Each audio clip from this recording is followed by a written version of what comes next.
Bueno chicos, aquí hicimos un slime de globo que lo compré, es un slime comprado. Venía en esa cosita, pero salió rosado, qué raro, tiene que ser morado.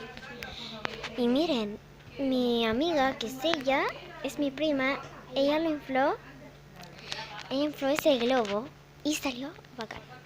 Entonces por eso queremos hacer esto. Bueno, salió muy gigantesco porque a mí me sale muy chiquitito. Sale como de este porte, así más o menos. Así me sale.